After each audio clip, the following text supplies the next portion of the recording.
আচ্ছা, আমরা যে অঙ্কগুলো এখন দেখবো, দেখো এখানে কি লেখা আছে, খেয়াল করো। আমরা তোমাদেরকে গত ক্লাসে যে সূত্র দিয়ে অঙ্কটা করাই নাই, সেটা হচ্ছে one by lambda equal R H one by n1 square minus হচ্ছে ওয়ান বাই n2 স্কোয়ার। এই সূত্রের অঙ্ক আমরা তোমাদের গত ক্লাসে শুরু করতে পারি নাই। এটা হচ্ছে আহ কোন পরমাণুর ইলেকট্রন যদি এক কক্ষপথ থেকে অন্য কক্ষপথে যায়, তখন নির্দিষ্ট পরিমাণ আলোক শক্তি শোষণ অথবা কি করে, বিকিরণ করে। যে আলোক শক্তি শোষণ বা বিকিরণের জন্য বর্ণালী তৈরি হয়, তার তরঙ্গদৈর্ঘ্য কত হবে, তাই এই সূত্র দিয়ে নির্ণয় করা যায়। তো আমরা মনে রাখবো যে বর্ণালী বা স্পেকট্রাম দুই প্রকার। হ্যাঁ, একটা হচ্ছে শোষণ বর্ণালী, শোষণ বর্ণালী, আর আরেকটা হচ্ছে বিকিরণ বর্ণালী। ওকে, আচ্ছা, মাথায় রাখবো আমরা বর্ণালী দুই প্রকার, একটা হচ্ছে শোষণ বর্ণালী, একটা হচ্ছে বিকিরণ বর্ণালী। যেটা কিনা শোষণ বর্ণালী, নিশ্চয়ই তোমরা জানো, ইলেকট্রন যখন নিম্ন থেকে উচ্চ কক্ষপথে যায় তখন যে বর্ণালী তৈরি হয় তার নাম শোষণ বর্ণালী, এবং যখন উচ্চ থেকে নিম্নে আসে তখন যে বর্ণালী তৈরি হয় তার নাম কি, বিকিরণ বর্ণালী। তো খেয়াল রাখবো আমরা শোষণ বর্ণালীটা কে বলা হয় অনুজ্জ্বল বর্ণালী। অনুজ্জ্বল বর্ণালী অর্থাৎ এটা খালি চোখে দেখা যায় না। অনুজ্জ্বল বর্ণালী, অনুজ্জ্বল অনুজ্জ্বল বর্ণালী অর্থাৎ এটা খালি চোখে দেখা যায় না। আর এটা হচ্ছে উজ্জ্বল বর্ণালী। ওকে, উজ্জ্বল বর্ণালী, এটা খালি চোখে কি করা যায়, দেখা যায়। তার মানে বর্ণালী বলতে আমরা মূলত উজ্জ্বল বর্ণালীকেই বুঝাই, বর্ণালী বলতে আমরা মূলত উজ্জ্বল বর্ণালীকেই বুঝাই। আর অনুজ্জ্বল বর্ণালী বা শোষণ বর্ণালী এরকম বর্ণালী আছে, বাট এটা খালি চোখে দেখা যায় না, যেহেতু সেহেতু এটাকে বর্ণালী হিসেবে অতটা কাউন্ট করা হয় না। তো কাউন্ট করা হোক বা না হোক, পরীক্ষায় অঙ্ক বিকিরণ বর্ণালী দিয়ে বেশি আসলেও দুই একবার কিন্তু অনুজ্জ্বল বর্ণালী বা শোষণ বর্ণালী দিয়েও কিন্তু অঙ্ক আসতে দেখা গিয়েছে। তো আমরা এখন খাতায় নোট করে নিব কিছু টিপস বা টেকনিক। যখন আমরা এই সূত্রটা ব্যবহার করব, তখন যদি সেটা বিকিরণ বর্ণালী হয়, বিকিরণ বিকিরণ বর্ণালী হলে ছোট মান, n1, আর এটা হচ্ছে কি, বড় মান n2। অর্থাৎ ছোটটা হচ্ছে n1 আর বড়টা হচ্ছে কি, n2। ছোট মান হচ্ছে n1 এবং বড়টা হচ্ছে কি, n2, যদি কোন বর্ণালী হয়, বিকিরণ বর্ণালী হয়। ওকে, তো চলো আমরা এখন অঙ্কের দিকে আগাই। আমাদের স্লাইডে যে অঙ্কগুলো আছে আজকে, এটা আমরা করার চেষ্টা করি। সেটা হচ্ছে এই অঙ্কটা আমরা দেখবো। হ্যাঁ, এই অঙ্কটা দেখার চেষ্টা করি। এখানে বলা হচ্ছে হাইড্রোজেন পরমাণুর ইলেকট্রন যখন চতুর্থ শক্তি স্তর থেকে দ্বিতীয় শক্তি স্তরে স্থানান্তরিত হয়, তখন সৃষ্ট বর্ণালী রেখার তরঙ্গদৈর্ঘ্য কত হবে এবং বিকিরণের বর্ণ কিরূপ হবে। অর্থাৎ বলা হচ্ছে হাইড্রোজেন পরমাণুর ইলেকট্রন যদি 4 নম্বর কক্ষপথ থেকে দ্বিতীয় বা 4 নম্বর শক্তি স্তর থেকে দ্বিতীয় শক্তি স্তরে স্থানান্তরিত হয়, তখন তার তরঙ্গদৈর্ঘ্য কত হবে, আমরা সেটা বের করি, তারপর বর্ণালী নিয়ে কথা বলবো। তাহলে আমরা নিশ্চয়ই জানি যে এখানে চতুর্থ থেকে দ্বিতীয়তে যাচ্ছে, মানে এটা বিকিরণ বর্ণালী, এখানে ছোট মান হবে n1। তাহলে one by lambda equal R H one by n1 square minus হচ্ছে ওয়ান বাই n2 স্কোয়ার। তো এখানে যেটা হবে যে n1 হচ্ছে 2 আর n2 হচ্ছে কি 4। আমরা এইভাবে হিসাব করব।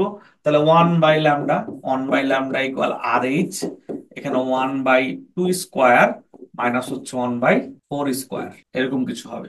তাহলে one by lambda equal R H এর মান হচ্ছে 1096778 পার সেন্টিমিটার, সেন্টিমিটারে কাউন্ট করলে। তাহলে এটা 1/4 আসবে, আর এটা হচ্ছে 1/16 আসবে। ওকে, এই যে 1/λ=1096778 ইন্টু 1/4 মাইনাস হচ্ছে 1/16।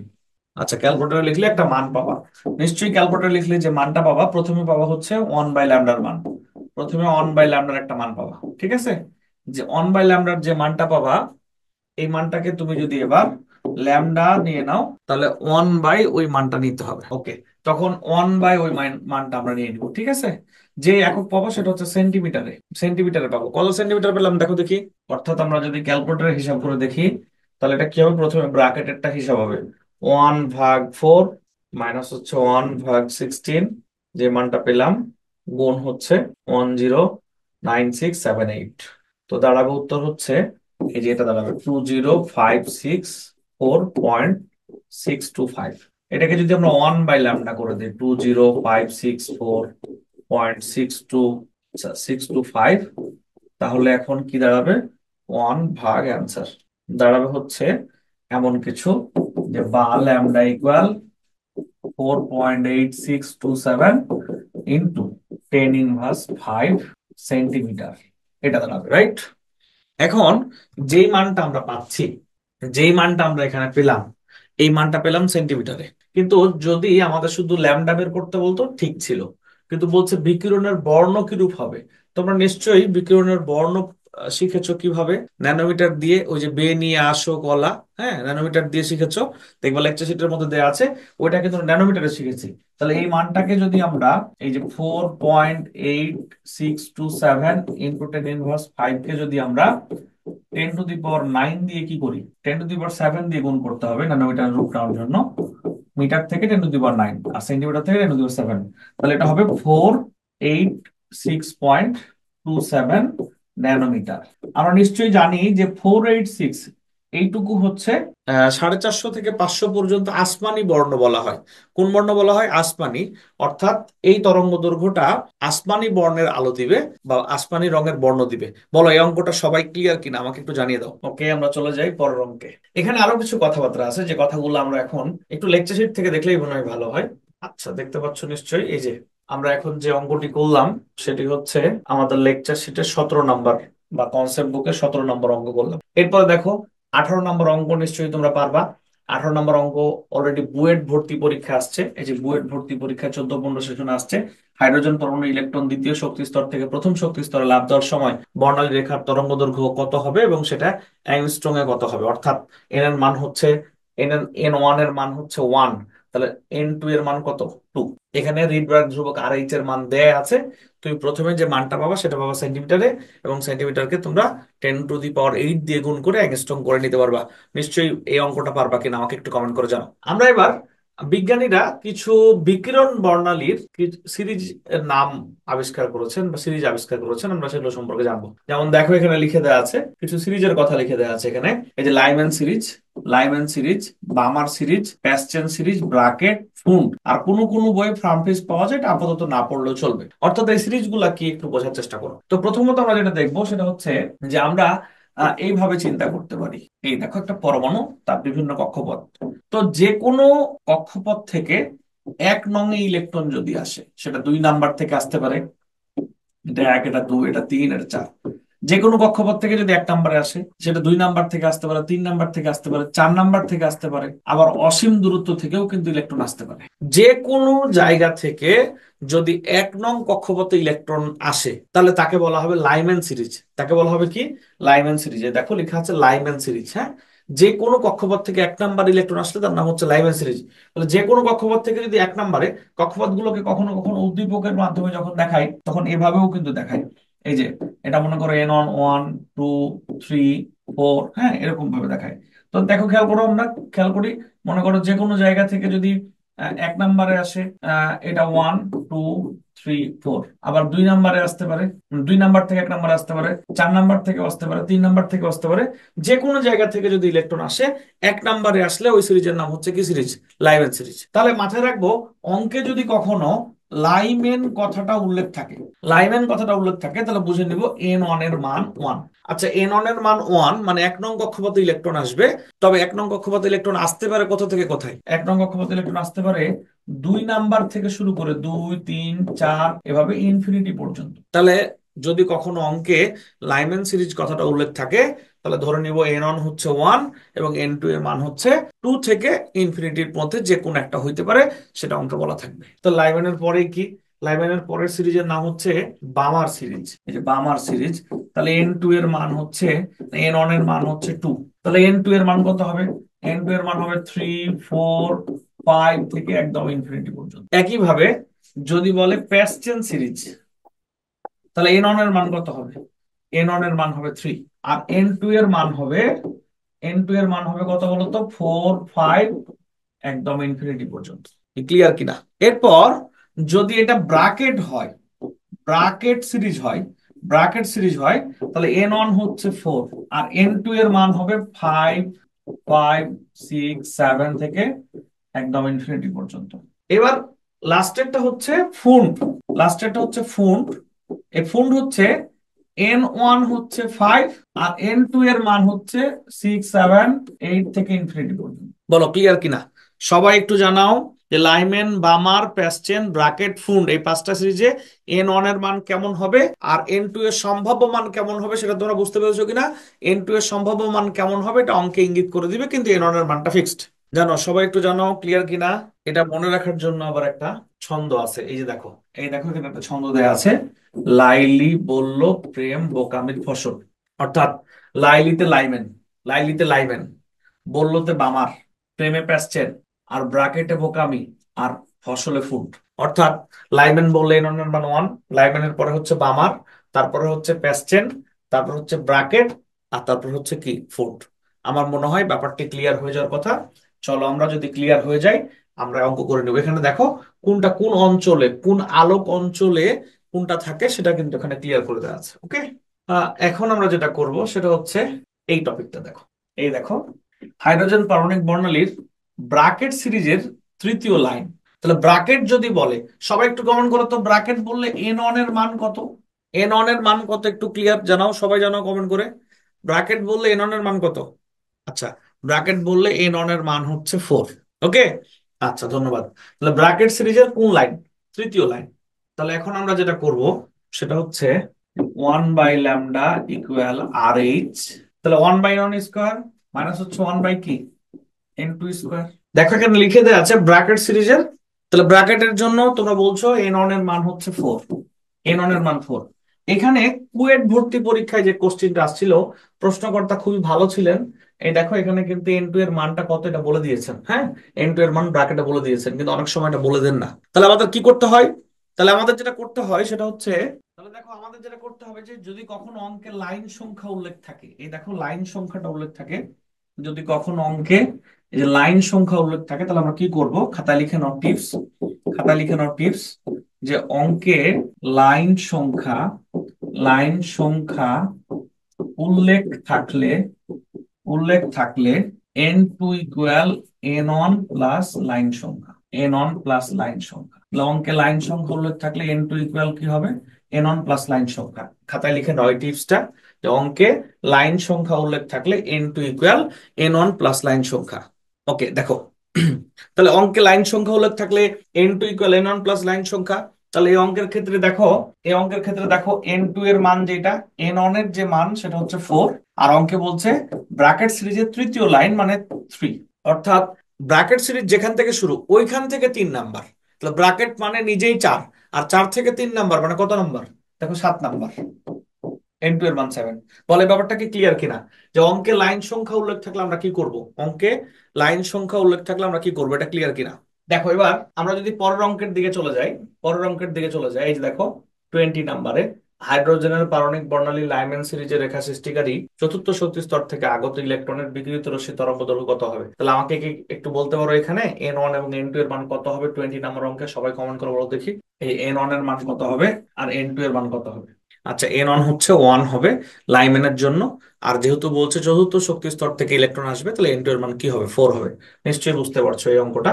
এবার দেখো এই অঙ্কটা বলছে এখানে যে, হ্যাঁ, তরঙ্গ দৈর্ঘ্য, তরঙ্গ দৈর্ঘ্য দীর্ঘতম হলে এন টু এর মান ক্ষুদ্রতম হবে। এই কথার অর্থ কি? তরঙ্গ দৈর্ঘ্য দীর্ঘতম হলে এন টু এর মান ক্ষুদ্রতম হবে, এই কথাটার অর্থ কি একটু চিন্তা করে দেখো। আবার বলছে তরঙ্গ দৈর্ঘ্য ক্ষুদ্রতম হলে এন টু এর মান সবচেয়ে বড় মানে ইনফিনিটি হবে। আবার একটু পড়ে শোনাই, তরঙ্গ দৈর্ঘ্য দীর্ঘতম হলে, অর্থাৎ কোন অঙ্কের মধ্যে যদি লেখা থাকে দীর্ঘতম তরঙ্গ দৈর্ঘ্য, তাহলে দেখবা এন টু এর মান ওই এন টু এর যে কয়টা ভ্যালিড মান আছে তার মধ্যে যেটা সব থেকে ছোট সেটা হবে।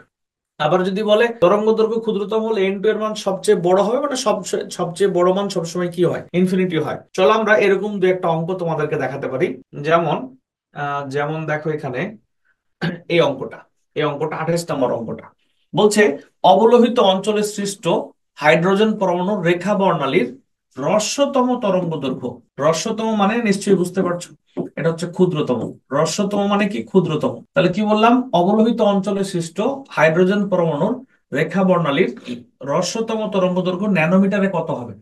অর্থাৎ আমরা বলতে পারি এন ওয়ান এর মান থ্রি, তাহলে এন টু এর মান কত হবে? যেহেতু বলছে হ্রস্বতম তরঙ্গ দৈর্ঘ্য মানে এন টু এর মান সবচাইতে বড়টা হবে, তাহলে এন টু এর মান সবচাইতে বড় মানে কি হবে, ইনফিনিটি হবে। আর কোনো কিছু ভাগ ইনফিনিটি, এই দেখো এন ওয়ান থ্রি, অঙ্কে দেয়া আছে, আর এন টু এর মান কি হলো ইনফিনিটি, কোনো কিছু ভাগে ইনফিনিটি মানে কি জিরো। বলো এই অঙ্কটা বুঝতে পারছো কিনা বা এই অঙ্কটা করতে পারবো কিনা। দেখো এর আগের অঙ্কটা দেখো এবার। বলছে অবলোহিত অঞ্চলে সৃষ্ট হাইড্রোজেন পরমাণুর রেখা বর্ণালীর দীর্ঘতম তরঙ্গ দৈর্ঘ্য ন্যানোমিটারে কত হবে, যেখানে N1 এর মান 3, তাহলে N1 তো 3 বসবে। এবার চিন্তা করতে হবে N1 যদি 3 হয় তাহলে N2 এর সম্ভাব্য মান কত। নিশ্চয়ই N1 3 হলে N2 এর মান 3 নিচে হবে না, তাহলে কত হবে 4, 5, 6 এরকম চলবে। তাহলে N2 এর সর্বোচ্চ মান কত হলো, N2 এর মিনিমাম মান কত হলো 4 হলো। তাহলে দেখো এই যে N1 হচ্ছে 3 আর N2 এর মান কি 4। নিশ্চয়ই ক্লিয়ার, আমাকে একটু জানাও তোমরা ক্লিয়ার কিনা। এইভাবে দেখো এখানে যে অঙ্কগুলো আছে সবগুলো অঙ্কই করতে পারবা, তোমাদেরকে আমরা হোমওয়ার্ক দিয়ে দিব। হুম, তোমরা অঙ্কগুলো করতে পারবা। এখানে যে অঙ্কটা দেয়া আছে এখানে একটা সূত্র আছে দেখো, রেখা বর্ণালীর সংখ্যা ইকুয়াল N2 মাইনাস N1, আবার N2 মাইনাস N1 প্লাস 1 ভাগ 2। এটা তোমাদেরকে কন্টেন্ট পড়ানো হয় নাই, এখানে এইটা মূলত আমাদের সঞ্জিত কুমার গুহ স্যারের বই ছিল, আমি এটা উঠিয়ে দিয়েছি, কেউ চাইলে অঙ্কটা করতে পারো। এবার দেখো এখানে বাকি অঙ্কগুলো তো করতে পারবে আশা করছি। এখানে একটা অঙ্ক দেখো, বলছে হাইড্রোজেন পরমাণুর তৃতীয় শক্তি স্তরে আবর্তনশীল ইলেকট্রনের বেগ নির্ণয় করো। ভালো কথা, 3 নাম্বার শক্তি স্তরে আবর্তনশীল ইলেকট্রনের বেগ নির্ণয় করতে তুমি পারবা, বেগ নির্ণয়ের যে সূত্র তুমি শিখেছো। এই দেখো বেগ নির্ণয়ের সূত্র শিখেছো না এখানে, Vn ইকুয়াল 2 পাই স্কোয়ার ভাগ NH। কিন্তু খেয়াল করতে হবে যদি তোমরা এই সূত্র অ্যাপ্লাই করো তাহলে তোমাদের মানগুলো কিন্তু সিজিএস এককে নিতে হবে, আদারওয়াইজ কিন্তু তুমি এই সূত্রে অ্যাপ্লাই করে হিসাব করতে পারবে না। অর্থাৎ তুমি যদি এই সূত্রে অ্যাপ্লাই করো তোমার মানগুলো নিতে হবে কোন এককে বলতো, সবগুলোই সিজিএস এককে নিতে হবে, নাহলে তুমি কখনোই অঙ্কটা করতে পারবে না। তাহলে বলছে যে হাইড্রোজেন পরমাণু তৃতীয় শক্তি স্তরে আবর্তনশীল ইলেকট্রনের বেগ নির্ণয় করো।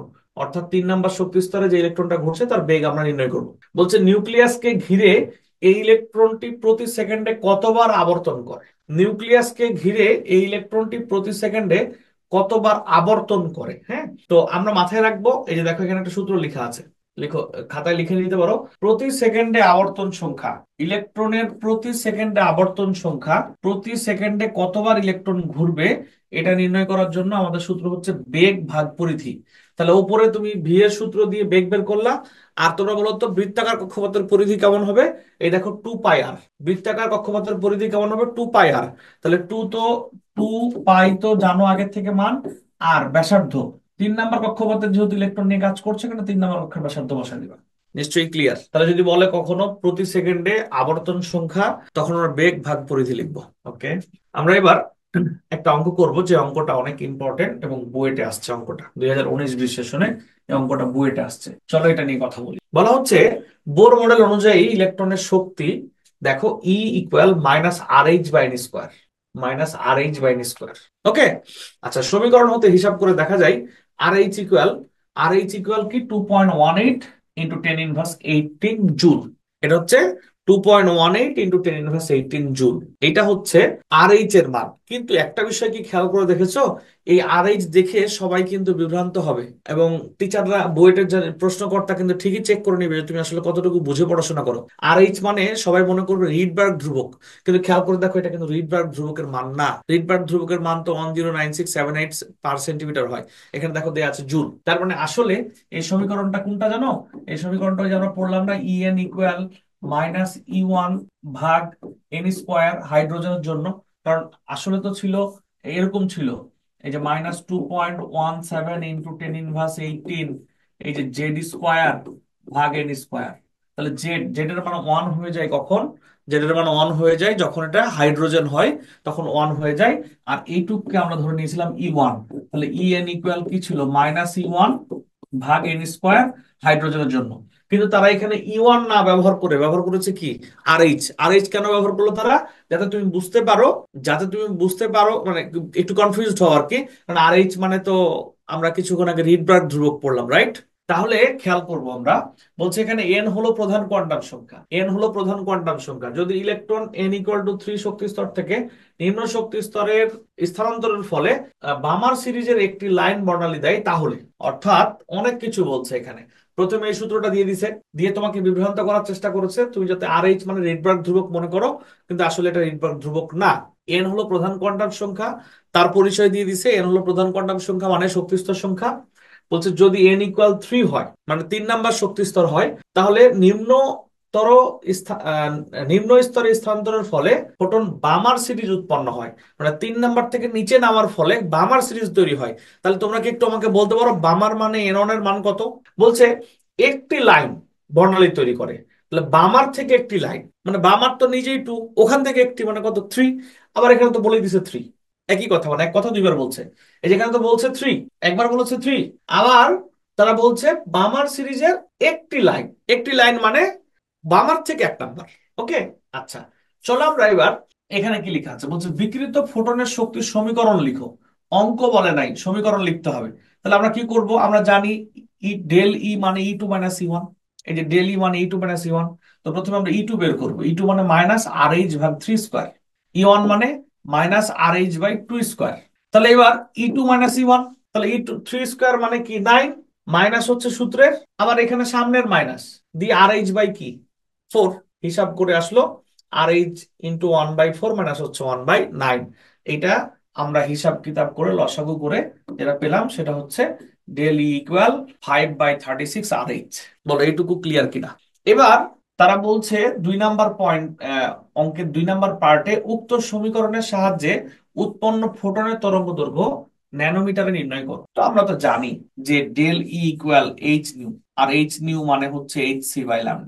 Del E equal h nu, আর এইচ নিউ মানে কি HC/λ। আর ডেলির মান, এই যে ডেলির মান তো আমরা আগের থেকে বের করে রাখছি 5/36 RH। তাহলে এখন এখান থেকে ল্যামডা বের করবো। তাহলে আমরা বলবো, এই যেভাবে বলবো যে আমরা বলবো ডেল ই ইকুয়াল HC/λ। তাহলে ডেল এর মান তো আমরা আগের থেকে জানি, কত জানি? এই যে 5/36 RH, তাই না? তাহলে ইকুয়াল কি হবে HC/λ।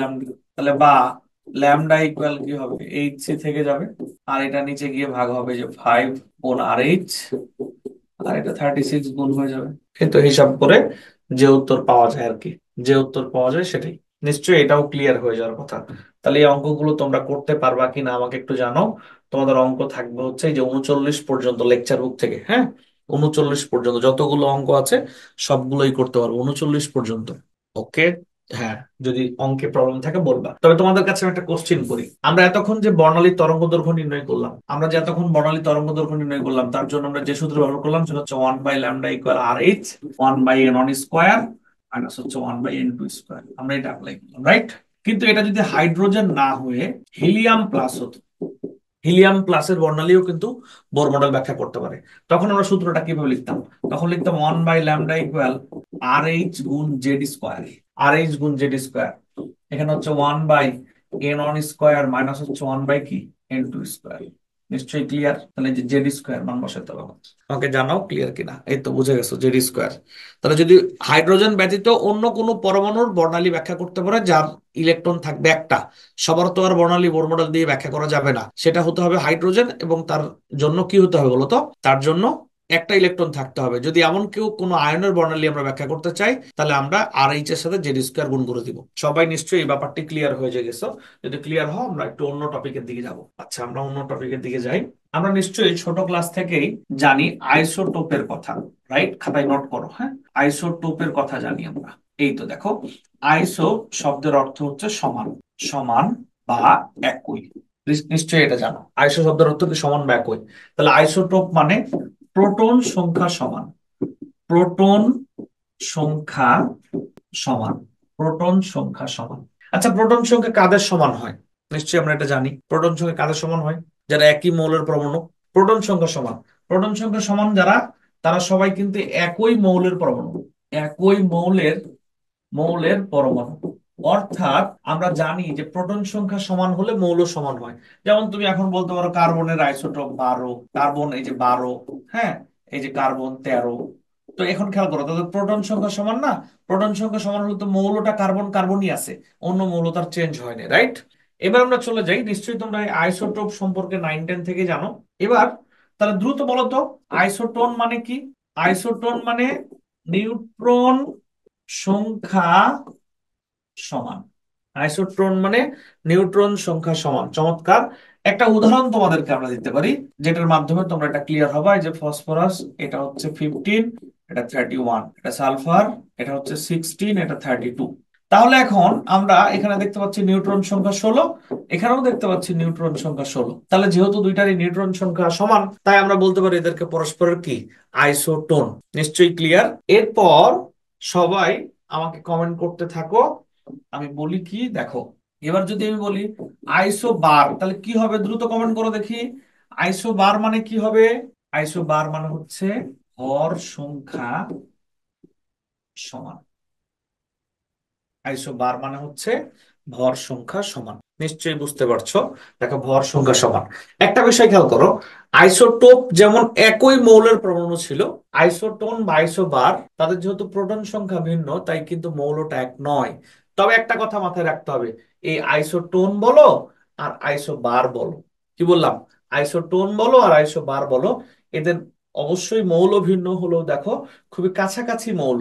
অর্থাৎ এদের পাশাপাশি যে মৌলগুলো থাকে, যেমন 15, 16, 29, 30, এরকম কাছাকাছি মৌল। ওকে, ঠিক আছে। এবার দেখা যাক কে পারে। আমি যে কোশ্চিন লিখছি এই উদাহরণটা আসলে কি, এটা হচ্ছে PH92 234, আর এটা হচ্ছে 92 238। এটা কি? এরা পরস্পরের কি? এটা কি আইসোটোপ না আইসোবার নাকি আইসোটোন?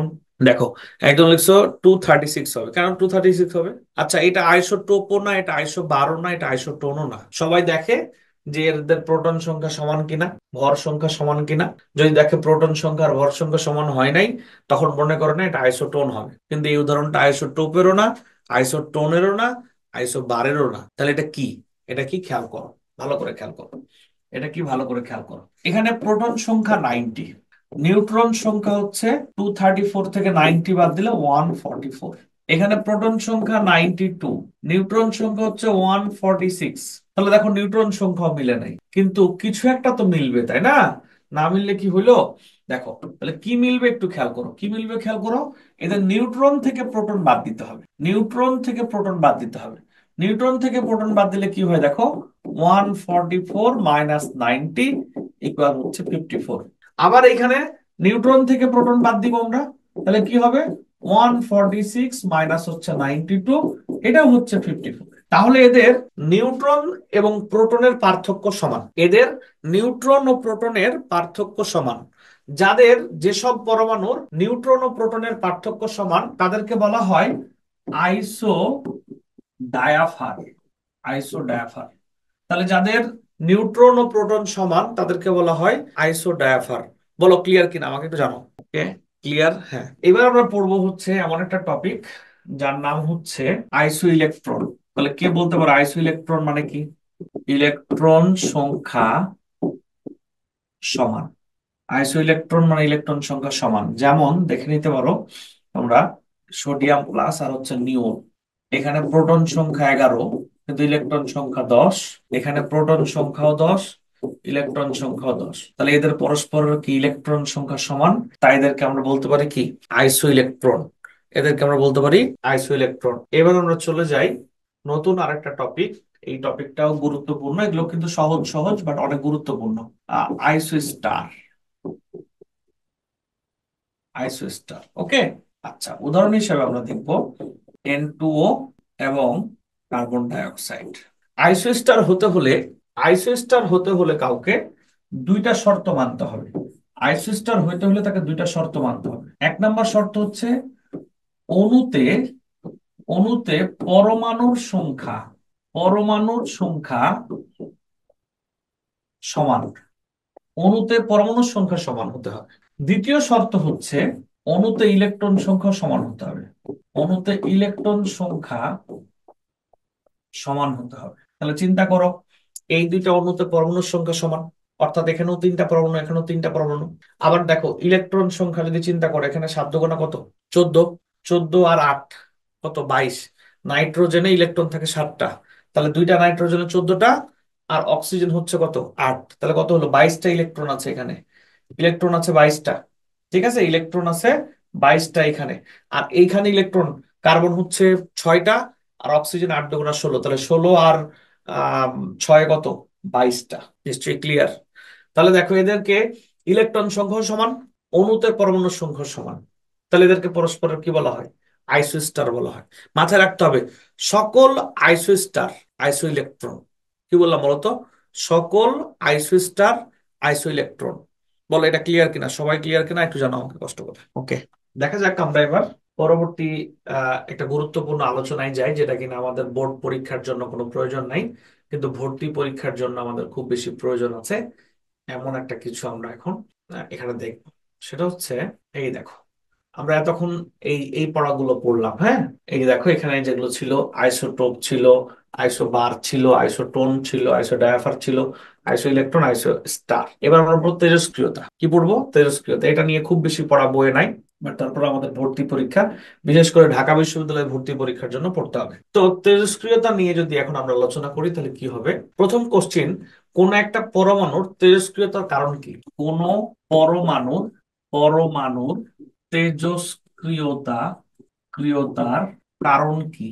কেউ বলতে পারো কোন পরমাণুর তেজস্ক্রিয়তার কারণ কি? চিন্তা করো। আচ্ছা, খেয়াল করো, একটা নর্মাল পরমাণু যেটা কিনা রেডিও অ্যাক্টিভ বা তেজস্ক্রিয় না, যেমন সোডিয়াম, ঠিক আছে।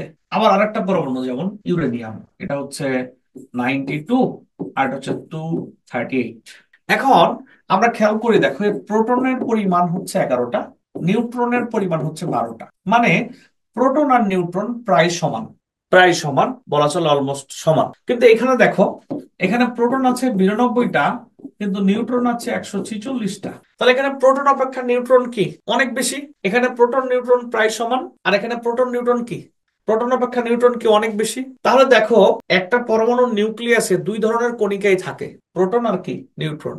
এখানে প্রোটন নিউট্রন প্রায় সমান, আর এখানে প্রোটন অপেক্ষা নিউট্রন কি অনেক বেশি। তাহলে যখন কোনো পরমাণুর নিউক্লিয়াসে প্রোটন অপেক্ষা নিউট্রন অনেক কি হয়ে যায়, বেশি হয়ে যায়, তখন ওই নিউক্লিয়াসটা কিন্তু কি হয়ে যায় বলতো? অস্থিতিশীল হয়ে যায়। তাকে যদি আমরা অল্প আঘাত করি, ওই নিউক্লিয়াসটা ভেঙে যায়। আর নিউক্লিয়াস ভাঙলে পরমাণুর কোনো অস্তিত্ব থাকে না। তাহলে মাথায় রাখতে হবে, কোন তেজস্ক্রিয় পরমাণুর তেজস্ক্রিয়তার মূল কারণ হচ্ছে নিউট্রন ও প্রোটনের উচ্চ অনুপাত। নিউট্রন ও প্রোটনের প্রোটনের প্রোটনের উচ্চ অনুপাত। কোন তেজস্ক্রিয় পদার্থের তেজস্ক্রিয়তার মূল কারণ হলো নিউট্রন ও প্রোটনের কি অনুপাত? উচ্চ অনুপাত। ওকে, ক্লিয়ার কিনা আমাকে একটু জানাও। এখন আসো অন্য প্রসঙ্গে।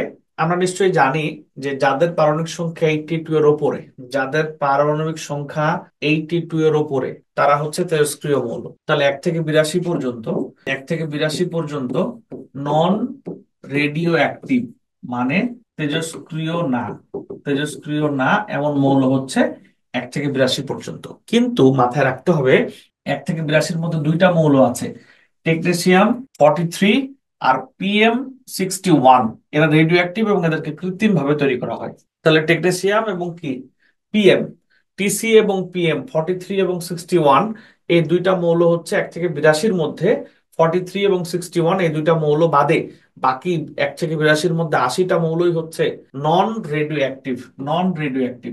নিশ্চয়ই ব্যাপারটি ক্লিয়ার হয়ে যাওয়ার কথা। এবার আসবো আমরা হচ্ছে যেখান থেকে ঢাবিতে অনেক বেশি কোশ্চিন হয়, সেটা হচ্ছে গ্রুপ স্থানান্তর সূত্র। যেখান থেকে ঢাবিতে অনেক বেশি কোশ্চিন হয়, খেয়াল করে দেখো। এই দেখো এখানে কি লেখা আছে, ভালো করে পড়ে দেখি আমরা। কোন তেজস্ক্রিয় মৌল থেকে আলফা রশ্মি বিকিরিত হলে ওই মৌলের স্থান পর্যায় সারণীর মাতৃমৌলের অবস্থান থেকে 2 ঘর বাম দিকে এবং ভর 4 একক কমে যায়। অর্থাৎ কোন তেজস্ক্রিয় মৌল থেকে যদি আমরা আলফা রশ্মি বিকিরিত করি, তাহলে ওই মৌলের স্থান পর্যায় সারণী থেকে বা পর্যায় সারণীতে মাতৃমৌলের অবস্থান থেকে 2 ঘর বামে সরে যায়, ভর কমে যায় 4 ঘর। তার মানে ব্যাপারটা কি দাঁড়াচ্ছে দেখো, ধরে নাও আমি ইউরেনিয়াম থেকে একটা আলফা কণা কি করব, মানে নিঃসরণ করব। তো একটা অজানা মৌল উৎপন্ন হবে, সেটা হচ্ছে এক্স। ইউরেনিয়াম থেকে যদি একটা আলফা রশ্মি নির্গত হয়, তাহলে নতুন যে মৌলটা উৎপন্ন হবে তার বৈশিষ্ট্য কেমন হবে? তার বৈশিষ্ট্য হচ্ছে তার প্রোটন সংখ্যা হবে 90 আর ভর সংখ্যা হবে 234। তাহলে কি বললাম, কোন ইউরেনিয়াম থেকে বা কোন তেজস্ক্রিয় মৌল থেকে আলফা রশ্মি বিকৃত হলে যে মৌল উৎপন্ন হবে সেটা মাতৃমৌল থেকে প্রোটন সংখ্যা 2 একক কমে যাবে আর ভর সংখ্যা কমে যাবে 4 একক। নিশ্চয়ই ক্লিয়ার হয়ে যাওয়ার কথা। কেন কেন এমন হয়? কারণ দেখো, এই যে দেখো হিলিয়াম, হিলিয়াম নিউক্লিয়াস মানে হচ্ছে যেমন আলফা কণা মানে হিলিয়াম নিউক্লিয়াস, এর প্রোটন সংখ্যা 2টা, ভর হচ্ছে 4। এবার দ্বিতীয়টা নিয়ে যদি কথা বলি আমরা, কোন কোন তেজস্ক্রিয় মৌল থেকে বিটা রশ্মি বিকিরিত হলে, কোন তেজস্ক্রিয় মৌল থেকে বিটা রশ্মি বিকিরিত হলে ওই মৌলের স্থান পর্যায় সারণীর মাতৃমৌলের অবস্থান থেকে এক ঘর ডান দিকে চলে যায়, কিন্তু ভরের কোনো কি হয় না, পরিবর্তন হয় না। অর্থাৎ বলছে কোন তেজস্ক্রিয় মৌল থেকে যদি বিটা রশ্মি বিকিরিত হয়, ওই মৌলটির স্থান পর্যায় সারণীতে মাতৃমৌলের অবস্থান থেকে এক ঘর ডান দিকে সরে যায়, কিন্তু ভরের কোনো কি হয় না, পরিবর্তন হয় না। ওকে, খেয়াল করে দেখো। তাহলে একটা মৌল ধরো 92, এটা 238, এখান থেকে যদি বিটা রশ্মি নির্গত হয়, তাহলে যে মৌল উৎপন্ন হবে তার ক্ষেত্রে দেখো কি লেখা আছে, যে ভরের কোনো পরিবর্তন হয় না, কিন্তু এক ঘর ডানে সরে যায়। তাহলে এটা যদি 92 হয়, এটা হবে 93, আর এটা 238ই থাকবে, 238ই থাকবে। বলো ব্যাপারটা ক্লিয়ার কিনা, আমাকে জানাও ক্লিয়ার কিনা এই দুটো যে বিষয়। এরপর বলা হচ্ছে যদি কখনো গামা রশ্মি নির্গত হয় তাহলে কি হবে। তাহলে যদি কখনো গামা রশ্মি নির্গত হয়, এ দেখো কোন তেজস্ক্রিয় মৌল থেকে যদি গামা রশ্মি বিকিরিত হয়, তাহলে ওই মৌলের কোনো পরিবর্তন হয় না, প্রোটন সংখ্যা বা ভর সংখ্যায় কোনো পরিবর্তন হয় না। নিশ্চয়ই ক্লিয়ার। মানে বলা হচ্ছে আলফা রশ্মি যদি চলে যায়, তাহলে প্রোটন কমে যাবে দুইটা, ভর কমে যাবে চারটা। বিটা রশ্মি যদি চলে যায়, তাহলে যে মৌল থেকে বিটা রশ্মি যাচ্ছে তার থেকে ভরের কোনো পরিবর্তন হবে না, কিন্তু প্রোটন সংখ্যা একটা বেড়ে যাবে। আর যদি এমন হয় যে গামা রশ্মি নির্গত হচ্ছে, তাহলে প্রোটন সংখ্যারও কোনো পরিবর্তন হবে না, ভর সংখ্যারও কোনো পরিবর্তন হবে না। নিশ্চয়ই এবার ক্লিয়ার হয়ে যাওয়ার কথা সবাই। আমরা একদম শুরু থেকে তোমাদেরকে দেখাই। ও আচ্ছা, এইটা দেখে নাও, কার্বন 14 ডেটিং। এই দেখো কার্বন 14 ডেটিং, এটার অর্থ কি? এটার অর্থ হচ্ছে যে এই কার্বন 14 আইসোটোপটা দিয়ে পৃথিবীর বয়স বা একদম ফসিল মমি যেগুলো ছিল বহু বছর পূর্বের, হাজার হাজার বছর পূর্বের কোনো কিছু, সেটার বয়স নির্ধারণ করা যায় কার্বন 14 আইসোটোপ দিয়ে। আচ্ছা, সেটা কিভাবে সম্ভব? কার্বন 14 আইসোটোপ দিয়ে কিভাবে এটা নির্ণয় করা সম্ভব? দেখো, কার্বন 14 আইসোটোপ হচ্ছে একটা তেজস্ক্রিয় আইসোটোপ। যারা তেজস্ক্রিয় পদার্থ, সেটা কিন্তু অর্ধেক অর্ধেক করে ক্ষয় হয়, যাকে বলা হয় অর্ধেক ক্ষয় হতে যে সময় লাগে তাকে বলা হয় অর্ধায়ু। অর্ধেক ক্ষয় হতে যে সময় লাগে তাকে বলা হয় কি, অর্ধায়ু। তাহলে কার্বন 14 আইসোটোপ অর্ধেক যখন ক্ষয় হয়, একটা একটা আইসোটোপ যখন অর্ধেক ক্ষয় হয়, তখন তার জন্য যে সময় লাগে তাকে বলা হয় T, half life. Half life. Okay, মানে অর্ধায়ু। আহ অর্ধেকের অর্ধেক খরচ হলে, ক্ষয় হলে আবার হাফ লাইফ লাগে। এটা কিন্তু অর্ধেক, প্রথম পূর্ণাঙ্গ থেকে অর্ধেক হয়, অর্ধেক হতে যে সময় লাগে, অর্ধেকের অর্ধেক হতে ওই সময় লাগে। আবার এই 1/4 অর্ধেক মানে 1/8, এটা হতেও আবার টি হাফ সময় লাগে, অর্ধায়ু পরিমাণ লাগে। আবার এর অর্ধেক হতে অর্ধেক সময় লাগে। এখন ধরো পৃথিবীর প্রাচীন কালের কোন একটা কিছুতে, কোন একটা নমুনায় তুমি কি পেলা, কোন একটা নমুনা পেলা, যেটা হাজার হাজার বছর পূর্বের কোন একটা ঘটনা তুমি পড়েছো, তুমি প্রত্নতাত্ত্বিক নিদর্শনের কোন একটা কিছু পেলা। নেওয়ার পর, পাওয়ার পর তুমি সেটা ফরেনসিক ল্যাবে যাবা। ল্যাবে গিয়ে টেস্ট করে দেখবা যে এই পদার্থের মধ্যে কার্বন 14 আইসোটোপটা কতটুকু থাকার কথা, কতটুকু আছে। এখন তুমি গিয়ে দেখলা যে ওর মধ্যে যে পরিমাণ কার্বন 14 আইসোটোপ থাকার কথা, তার 1/8 আছে। মানে 8 ভাগের 1 ভাগ আছে, বাকিগুলো ক্ষয় হয়ে গেছে। তাহলে এবার তুমি চিন্তা করে দেখো যে অর্ধেক হইতে একটা টিহাপ লাগছে, অর্ধেকের অর্ধেক হইতে আরেকটা টিহাপ লাগছে, আবার 1/4 অর্ধেক হইতে আরেকটা টিহাপ লাগছে। এই টিহাপের পরিমাণ আবার, এই টিহাপের পরিমাণ আবার 55-68 বছর। 55-68 বছর। তাহলে এটার জন্য এই অর্ধেক হইতে সময় লাগছে 55-68 বছর, আবার এটার জন্য সময় লাগছে 55-68 বছর, আবার এটার জন্য সময় লাগছে 55-68 বছর। চিন্তা করছো? তাহলে তুমি এই 55-68-কে 3 দিয়ে গুণ করলে তুমি বুঝে নিতে পারবা যে ওই বস্তুটা পৃথিবীতে কত বছর আগে পাওয়া গেছিল। আমার মনে হয় কার্বন 14 আইসোটোপটা ক্লিয়ার। আমাকে একটু জানাও ক্লিয়ার কিনা। আমরা একদম শুরু থেকে যদি তোমাদেরকে দেখাই লেকচার বুকটা, প্রথম পর্বে, লেকচার শিটের প্রথম পর্বে যা আছে, আমরা কিন্তু সবকিছুই পড়িয়ে ফেলেছি। এখন শুধু সলভ করা বাকি আমাদের। হয়তোবা আজকে তোমাদের সলভ করে নিলে ভালো হতো, কিন্তু আমি গতদিন যেহেতু বলি নাই, ক্লাসটা তাড়াহুড়া করে শেষ হয়ে গিয়েছিল। তোমাদের অঙ্ক যতগুলো আছে এবং এখানকার এমসিকিউ যতগুলো আছে আগামী ক্লাসে সলভ হবে। আমরা এখন অল্প অল্প করে একটু আলোচনা করতে পারি। আমাদের লেকচার বুকে টোটাল আমরা 4 ধরনের এমসিকিউ দিয়েছি: বোর্ড বইয়ের এমসিকিউ, বোর্ড পরীক্ষার এমসিকিউ, ভর্তি পরীক্ষার এমসিকিউ, আর কিছু আমাদের নিজস্ব প্র্যাকটিস করার মতো। আমি যেহেতু আজকেও কিছু টাইম আছে, আমি 10-15 মিনিট এমসিকিউ নিয়ে আলোচনা করি। আগামী দিন পুরোটা সলভ নিবা। সলভ শেষ হয়ে গেলে আমরা যদি সময় থাকে নতুন টপিক শুরু করে ফেলবো। এই যেমন দেখো, এই অঙ্কটা দেখো, আমরা এখান থেকে সলভ শুরু করি। এই অঙ্কটা দেখো, আমরা 10-15 মিনিট সলভ করবো, সলভ করে আমরা ক্লাস শেষ করবো। এই দেখো, এই অঙ্কটা দেখো, এত মিটার পার সেকেন্ড গতিবেগ বিশিষ্ট কি রশ্মি, বিটা রশ্মি, তুমি খাতায় নোট নিয়ে রাখো। বিটা রশ্মি মানে ইলেকট্রন, বিটা রশ্মি মানে ইলেকট্রন, বিটা রশ্মি মানে ইলেকট্রন। ক্লিয়ার? আচ্ছা, এবার দেখো বিটা রশ্মি মানে ইলেকট্রন, তো বিটা রশ্মি মানে ইলেকট্রন যদি হয় তাহলে আমরা কি জানি ডি ব্রগলির সমীকরণ থেকে, যে ল্যামডা ইকুয়াল টু এইচ ভাগ এম ভি। এখানে তো ভি দেয়া আছে, ভি দেয়া আছে, তাহলে এমটা হচ্ছে কার ভর, এম হচ্ছে ইলেকট্রনের ভর, ইলেকট্রন এর ভর। ওকে। আচ্ছা, এখানে 19 নম্বর এমসিকিউ দেখো তো, লাইমেন সিরিজের প্রথম লাইনের তরঙ্গ দৈর্ঘ্য, তাহলে বলো লাইমেন সিরিজের প্রথম লাইন মানে কোনটা? এন ওয়ান এর মান কত, এন টু এর মান কত? দ্রুত এন বলো। ওয়ান এর মান হচ্ছে 1 আর N1 হচ্ছে 2। আর এন এন টু? ওয়ান হচ্ছে 1 আর N2 হচ্ছে 2। ওকে, 2। বুঝতে পারছি, ধন্যবাদ। এবার আমরা আরো কিছু এমসিকিউ, যেমন এখানে বোর্ড পরীক্ষার অনেক এমসিকিউ আছে যেগুলো তোমরা সলভ করবা। তোমরা সলভ করলে আসলে আমি সলভ দিলে তোমাদের জন্য ভালো হবে। এখানে কোনটা এমসিকিউ, এই দেখো এখানে কি বলছে, যে যদি ইলেকট্রন অসীম দূরত্ব থেকে তৃতীয় শেলে স্থানান্তরিত হয়, তাহলে তৃতীয় শেলে স্থানান্তরিত হলে এটা কোন সিরিজ হবে? প্যাসচেন সিরিজ হবে, নিশ্চয়ই বুঝতে পারছো। এরপর এখানে, এইখানে খেয়াল করো, এই এমসিকিউটা নিয়ে চিন্তা করো। হাইড্রোজেন পরমাণুর বর্ণালীতে প্যাসচেন সিরিজের সর্বোচ্চ তরঙ্গ দৈর্ঘ্য বলে না, এবার সর্বোচ্চ তরঙ্গ সংখ্যা বলেছে। খেয়াল করো, এই এমসিকিউটা বরিশাল বোর্ড 2019-এ আসছে।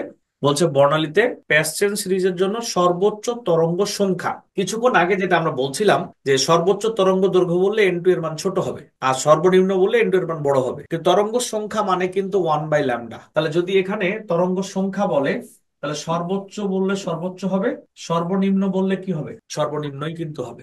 বলছে সর্বোচ্চ তরঙ্গ সংখ্যা, তাহলে এখন এই যে 1/λ equal R H 1/n1 square 1/n2 square, ওখানে রাইট? N2 কি ইনফিনিটি? তাহলে এখন সর্বোচ্চ তরঙ্গ সংখ্যা মানে কি, n2 এর মান ইনফিনিটি হবে। ঠিক আছে। আর এখানে প্যাসকেল সিরিজের জন্য n1 এর মান কত হবে? 3 হবে। তাহলে দেখো উত্তর কত হয়, আশা করি বুঝতে পারছো। এরপর এখানে এগুলো আমি মোটামুটি দেখাই দিলাম কিভাবে সলভ করতে হবে, তোমরা সলভ করবে সবাই। এই দেখো একটা অঙ্ক, এমসিকিউ বলছে হাইড্রোজেন পরমাণু বর্ণালীর বামার সিরিজের সর্বনিম্ন তরঙ্গ সংখ্যা। তাহলে বামার বললে তো n1 এর মান 1, আমরা সবাই বুঝে গেছি। তাহলে কে বলতে পারে n2 এর মান কত হবে? এখন n2 এর মান কত হবে? আচ্ছা দেখো, বামার যেহেতু বলছে সর্বনিম্ন তরঙ্গ সংখ্যা, আমি বললাম সর্বনিম্ন তরঙ্গ দৈর্ঘ্য বললে, সর্বনিম্ন তরঙ্গ দৈর্ঘ্য বললে এন টু এর মান বড়টা হবে, তরঙ্গ দৈর্ঘ্য বললে ছোট বললে বড় হবে, বড় বললে ছোট হবে। কিন্তু যখন তরঙ্গ সংখ্যা বলবে তখন ছোট বললে ছোট, বড় বললে কি, বড়। তাহলে সর্বনিম্ন যেহেতু তরঙ্গ সংখ্যা বলছে, তার মানে এন টু এর মান সর্বনিম্নটাই হবে। যখন কিনা n1 এর মান 2 হয়ে গিয়েছে, n1 এর মান যখন 2 হয়ে গেছে, তখন n2 এর মান কি হবে? 3 থেকে ইনফিনিটির মধ্যে কিছু একটা হবে। তো 3 থেকে ইনফিনিটির মধ্যে সব থেকে ছোট মান তো 3। সেভাবে তোমাকে অঙ্কটা করতে হবে। এখানে আর কি দেখানো যেতে পারে? তোমরা তোমাদের প্রবলেম গুলো আগামী দিন বলবা। আমি বোর্ড পরীক্ষাও দেখালাম, এখন ভর্তি পরীক্ষা দেখতে পারো। ভর্তি পরীক্ষা, এখানে তোমার কাছে বোর্ড এবং ভর্তি পরীক্ষার এমসিকিউ আশা করি সহজই মনে হবে, কারণ আমরা তোমাদেরকে বোর্ড এবং ভর্তি পরীক্ষার প্রশ্নের আলোকেই পড়িয়েছি। এই যে আবার দেখো, রিডবার ধ্রুবকের অঙ্ক আসছে। আচ্ছা দেখা যাক, এই যে কিছুক্ষণ আগে পড়ালাম, তোমরা এটা পারো কিনা। থোরিয়াম 90 থেকে এটা 91। দেখো, এটা ছিল 90, এটা ছিল 91, অর্থাৎ ভর সংখ্যা কোনো চেঞ্জ হয় নাই, কিন্তু প্রোটন সংখ্যা একটা বেড়ে গেছে। তাহলে বলো এটা কোনটা হবে? আলফা, বিটা না গামা? বিটা, এই তো বিটা। মোটামুটি এগুলোই তোমরা, এই যতগুলো এমসিকিউ দেখাচ্ছে, অর্থাৎ তোমাদের আগামী ক্লাসে আমি দেখিয়ে দিচ্ছি, আমি শেষ করে দিচ্ছি ক্লাস, আগামী ক্লাসে এই দ্বিতীয় পর্ব আগ পর্যন্ত সলভ, অঙ্ক এবং এমসিকিউ সলভ। আর আগামী ক্লাসে সলভ শেষে আমরা দ্বিতীয় পর্ব আবার পড়ানো শুরু করবো। ওকে, সবাই ভালো থাকো, সুস্থ থাকো, ধন্যবাদ সবাইকে, আমার জন্য দোয়া করো, তোমাদের জন্য রইল শুভকামনা।